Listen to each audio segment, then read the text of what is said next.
ওয়াহেদ আলী চিশতি সাহেবের পক্ষ থেকে 200 টাকা দিয়েছেন, ওনার প্রতি সালাম। দয়ালের নামে গান করার জন্য বলেছি, আমি চেষ্টা করব।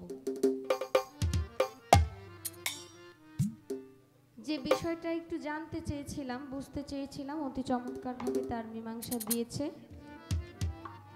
খুবই সুন্দরভাবে সাধন সম্বন্ধে আমরা বুঝলাম, বোঝা গেল উনি আসলে সাধিকা।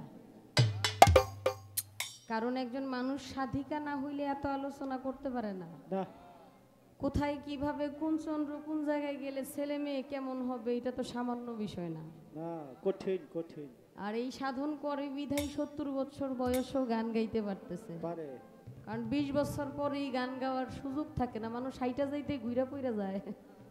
আর তারপরও যদি হয় মেয়ে মানুষ, স্বাধীনের আগে থেকে গান গায় চটি বাজায়, আর স্বাধীনের পর হইল বেহালা, সামান্য বিষয় না। কয় আমারে কেউ খেপাইলে চেতাইলে আমি একটু চেতি না রে বাবা, আমি তোমার চেতাইতাম না।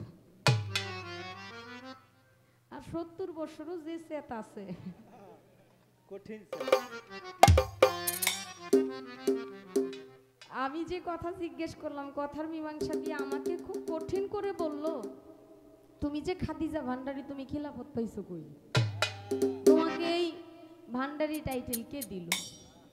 আসলে রে বাবা, আমি অনেক ছোট থেকে আমার আব্বার সাথে মাইজ ভান্ডার যায় বায়াত নিছি। আমি কিন্তু কখনোই বলি নাই আমার নাম খাদিজা ভান্ডারী। কেউ যদি আমাকে জিজ্ঞেস করে বা আমাকে ফোন দেয়, আপনারা এটা খেয়াল রাখবেন, আমি সবসময় সালাম দিয়ে এটা বলি, আমি খাদিজা মাইজ ভান্ডারী বলছি। আমি কখনো বলি না আমি খাদিজা ভান্ডারী। ভান্ডারী অনেক বড় বিষয়। আমি ভান্ডারী বলবো কেন? যেহেতু আমি তরিক নিছি মুজিবুল বশর আল হাসানি আল মাইজ ভান্ডারী, বাবাজান কেবলা উনি নিজেও ভান্ডারী লাগান নাই, উনি মাইজ ভান্ডারী বলছেন। এবং বাবাজান এটাও বলছে, যারা আমার আওলাদ আছো বা আমার তরিকার যারা আছো, তারা যদি এক ভাই আরেক ভাইকে না চিনো তাইলে কিভাবে হবে? আমি যখন বলবো আমার নাম মাইজ ভান্ডারী বা খাদিজা মাইজ ভান্ডারী, আরেকজন তরিকার ভাই বুঝবে যে আমি মাইজ ভান্ডারে বায়াত নিছি, এটা সহজ হয়ে যাবে। আসলে আমি কোনো ভান্ডারী না। সাধারণভাবে চিন্তা ভাবনা করলে আমি খাবার টাবার খাই, আমার পেটের একটা খাদ্য ঝুলি আছে, খাবার রাখার একটা ভাণ্ড আছে, গান গাই, মাঝে মধ্যে গানগুলো কয়েকটা মুখস্থ রাখতে হয়, জ্ঞানের একটা ভাণ্ড আছে, এর জন্য আমি ভান্ডারী না। মানুষ আমাকে খাদিজা ভান্ডারী বলে, আসলে আমি কিন্তু বলি না। মাইজ ভান্ডারী গান গাই, দেশে দেশে ঘুরি, এই নামে পরিচয় হয়ে গেছে, কিন্তু আসলে আমি কোনো ভান্ডারী না।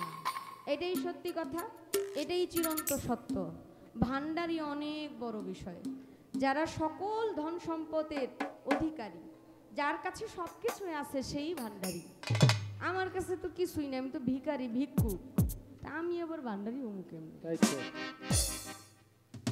এখন গান শুনলাম কি আপনাদের কষ্ট হইতেছে বাবারা? আচ্ছা আলহামদুলিল্লাহ, কষ্ট না হইলি হইল।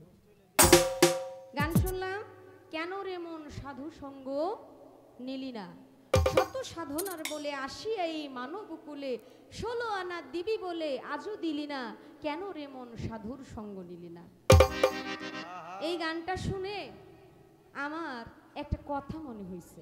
বলেন। কথাটা হইল, এই দেশের মধ্যে আমরা অনেক দরবারে যাই, আল্লাহওয়ালাদের কাছে যাই, আমরা অনেক কিছু দেখি, এই মুখের আড়ালে একটা ভয়ঙ্কর মুখোশ আছে। এই মুখটা দেখলে যতটা নিষ্পাপ মনে হয়, এইরকম অনেক মানুষ আছে, তারা ভিতরে ভিতরে অনেক খারাপ কাজের সাথে লিপ্ত। তারা সাধু সেজে বসে আছে, আসলে তারা সাধু না। এখন আমার কথা হইল, মা জননী, আমি যে সাধুর সঙ্গ নিব, এই সাধুটা আসলে কে?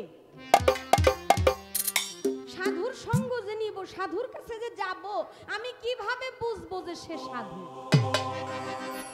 সে সাধু না হয়ে তো বন্ধও হইতে পারে, কারণ এই দেশটা জুড়ে এই বন্ডের কারখানা। 2-4 জন সাধু যারা আছে, তারা তো আমার কাছে এসে বসে থাকবো না। তাকে চিনতে আমার সেই জ্ঞানের প্রয়োজন, সেই জ্ঞান তো আমার নাই। যদি আমার সেই জ্ঞান থাকতো, তাহলে তো আমি এইখানে এসে গান গাইতাম না। তাহলে ওই জ্ঞানটা আমার কিভাবে খুলবে? আমি কিভাবে বুঝবো কোনটা সাধু আর কোনটা ভণ্ড? আপনি এই কথাটা বলবেন। আমি সাইজির একটি কালাম করছি, কালামটা আমার গাইতে ইচ্ছা হইলো, আপনার গানের জন্য আমার গানটা চলে আসছে।